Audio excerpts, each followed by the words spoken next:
What's up, y'all? Sorry, I haven't come out with a video in a while. Not gonna make excuses, but we're back now. Today, we're gonna talk about these dang middleweights. So, first off, I'm gonna get into the title fight that just happened a little bit ago. Sean Strickland versus Dricus du Plessis. And then we're gonna talk about future contenders. We're gonna talk about future title fight options and kind of just what's next in this little division, you know? So let's get into the title fight. Yeah, close fight. That was a really good fight, really close fight. I had Dricus winning. I was picking Dricus to win this fight actually by knockout. I was predicting a second round KO TKO. That did not happen. And this fight just goes to show how elite Strickland really is. I mean, he's hanging in there with all these top middleweights, man. You know, he upset Izzy. And, I mean, people were talking for a while about, oh, Izzy was just on a bad night, you know, Izzy just had a bad night, and Sean Strickland had his best night, you know. They're comparing, well, it was Izzy's worst and Sean's best. You know, any other day, it would have been maybe a bit different. But I think we've largely gone away from that narrative now, and we're starting to realize how good Sean Strickland truly is. He is a really good boxer. He's a really good technical boxer, mainly a defensive boxer at that. And, you know, with a really good jab, and there's plenty of breakdowns on his technique and his style. I'm not going to get into that. But, yeah, it was a really solid fight. I don't think it was a robbery. Some people are thinking it's a robbery. As the saying goes, every robbery is a close fight, but not every close fight's a robbery. I think it was just that. Excuse me. I think it was a close fight. I think it was a really good fight, a close fight. I think Dricus just barely edged out that win. And I think it was the right decision. You know, it was a split decision. It wasn't like a UD. I don't think in any world it should have been a UD win for either guy. It wasn't clear. It wasn't unanimous. It was very close. You could argue either way. If you thought Dricus won, great. If you thought Sean won, great. It was really close. And it was honestly a coin toss as to who you gave the fight to. So, hey, they gave it to Dricus that day. I got my prediction right, but not fully right, I guess. So yeah, that's really good. Man, Dricus is really elite too. And we kind of dogged on him for a while and his style up until he fought Rob, you know? And like, I think we have to realize how elite Dricus is too. You know, Dricus has a very awkward style. He's a very weird style. His cardio had been called into question a lot. I think this fight quelled those questions about his cardio. Sorry, I just got a phone call. Anyways, they've quelled those questions about the cardio, about his cardio. We've quelled those questions. He's quelled those questions, rather. I should say that. My brain's everywhere. But I think he truly is elite. I think he beats most of these guys in this division. I don't know how many other guys give him serious trouble, you know? Maybe Izzy gives him some trouble. I doubt Khamzat would give him much trouble, if I'm being really honest. But we'll get to that later. So, yeah, title fight, really close fight, really good fight. Coin toss to who won. Congratulations, Dricus du Plessis, new champ. All right, on to the next one. We got a couple of fights announced. Sorry, I'm going to change the camera angle. We got a couple fights announced. One kind of relatively noticeable one, more in the top 15. And another one that is kind of a bigger fight that I don't really know about. So, first one, Nasruddin Imavov versus Roman Dolidze. That fight's coming up actually tomorrow, if I release this video by Saturday. But those two guys are fighting.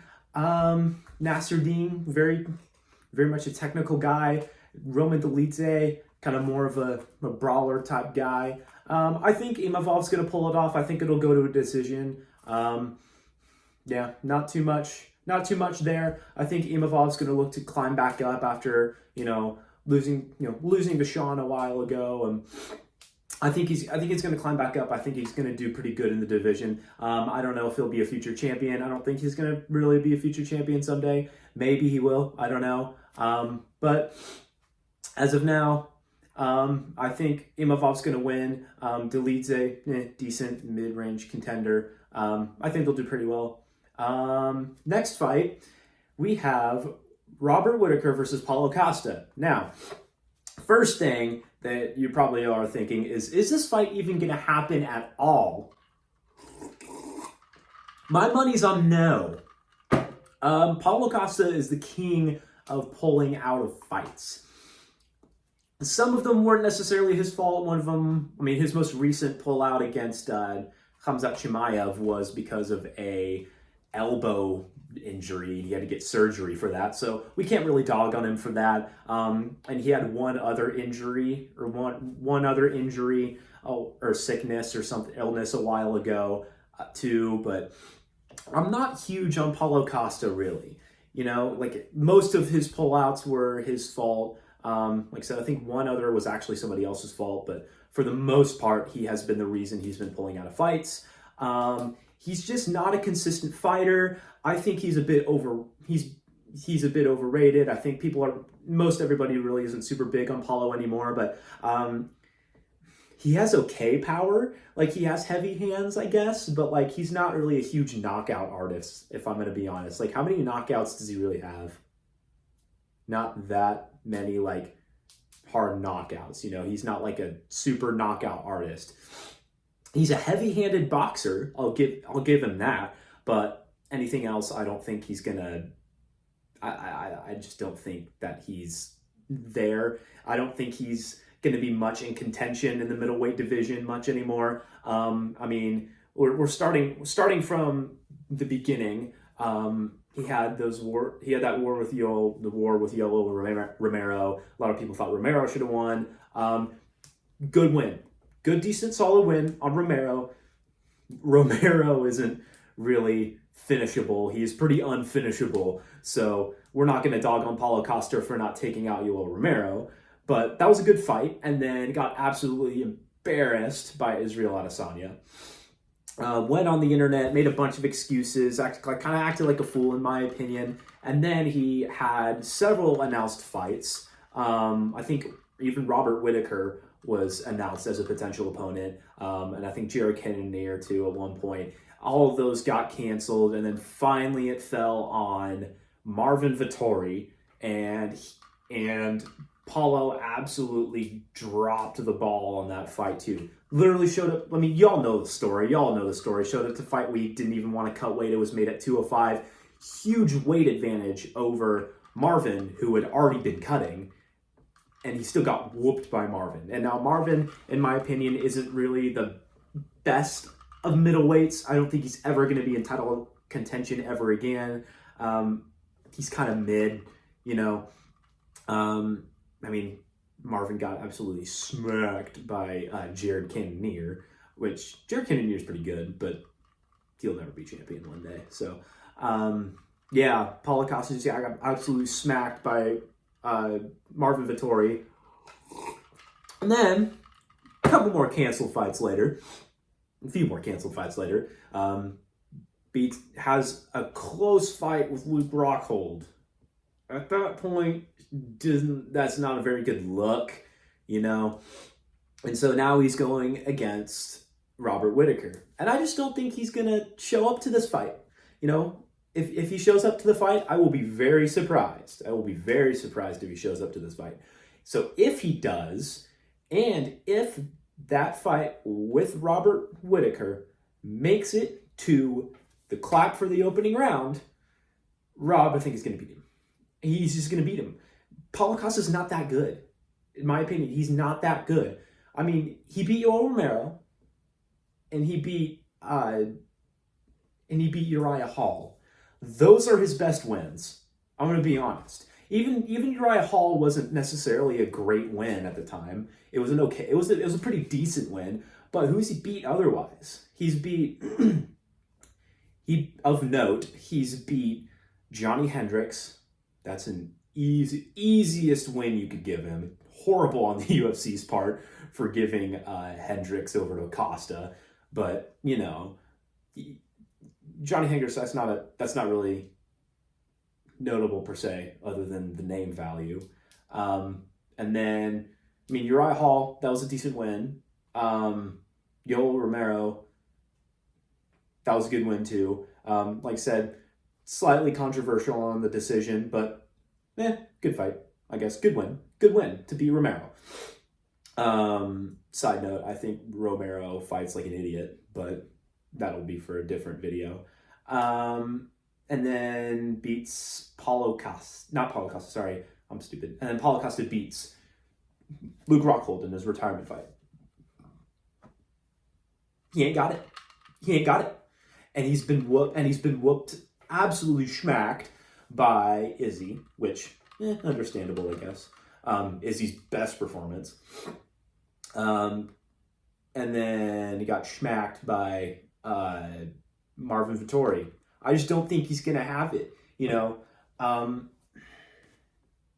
I don't think he has it. I don't think he has it in him to beat Robert Whittaker. Now, Rob did get knocked out against Duplessis, but I don't think that's really going to change anything. It's not going to change anything, So I don't think Robert's going to finish Paulo Costa either. I don't think Paulo Costa will get finished. I think it would go to a decision. It'll be kind of something similar to, it would be a slow beatdown kind of thing. It'll just be a methodical beatdown round by round. So if this fight happens, which I'm willing to bet it's not, I think Robert would smoke Paulo Costa. Now, well, those are the fights. And, well, future title contenders. Who is there? Who is there really? Looking at the top 5 in the division, it's hard to say. I mean, we have Sean Strickland, he's probably in the number 1 spot now, but he just lost to Drickus, so he's out of the title picture, and Dana says he doesn't want to do that rematch. We have Izzy. That's probably the most likely option. That's the match most people want to see. That match was scheduled. That match was scheduled a while ago when Izzy was champ, when he just beat Pereira. That fight was going to happen, but obviously Drickus pulled out and Sean stepped in. So it would be nice to make that fight up, to make that up, and finally have Drickus and Izzy actually fight. I think a lot of people want to see that. I know in the top 5 spot is Marvin Vettori. I think, Marvin Vettori's in the 5 spot. No, he's not. He's not going to get that shot ever. He's not ever going to get a shot again. I don't believe so. Cannonier's also in there. He could.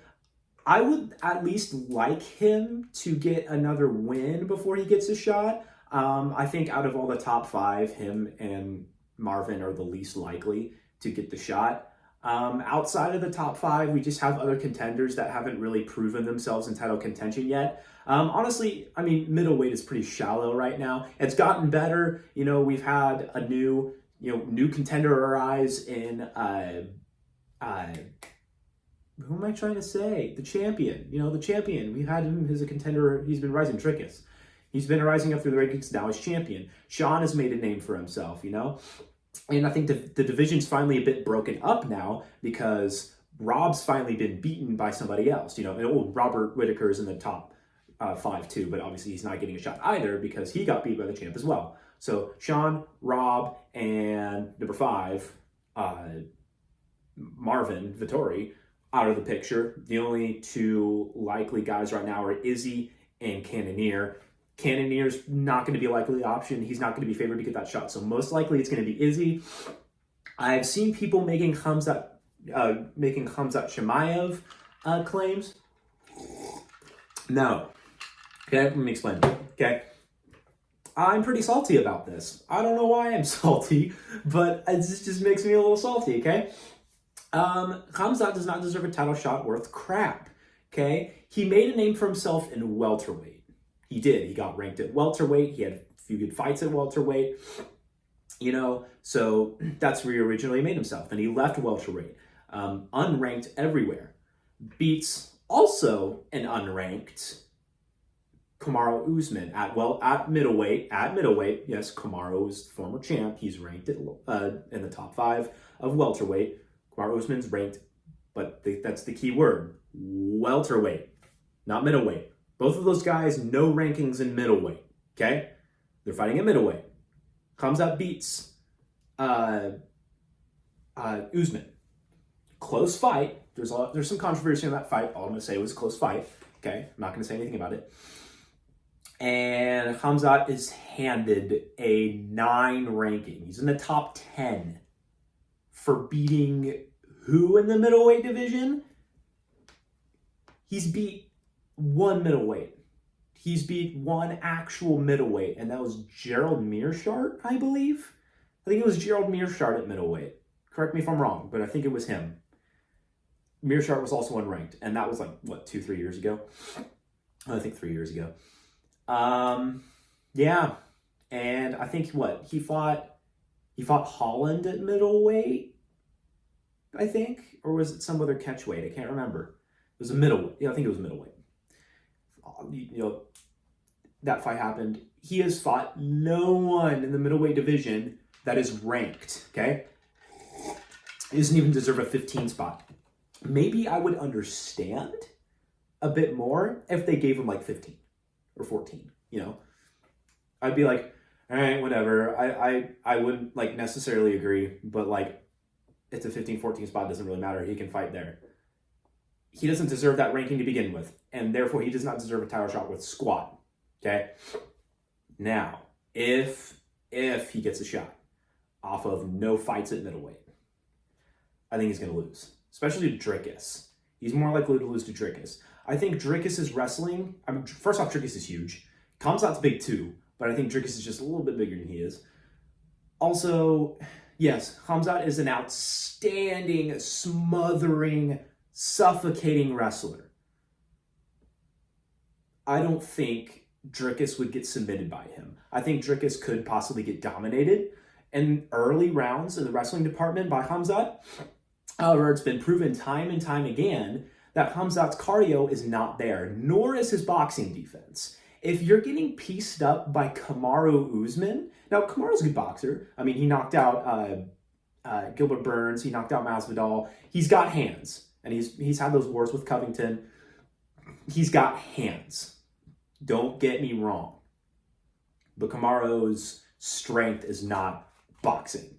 If you're getting outboxed by Kamaru, you're not doing well against Dricus, nor against Sean, although I think you'd have an easier time wrestling Sean.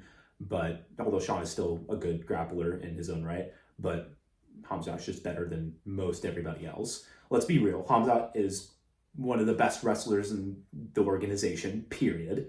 All right? If not the best.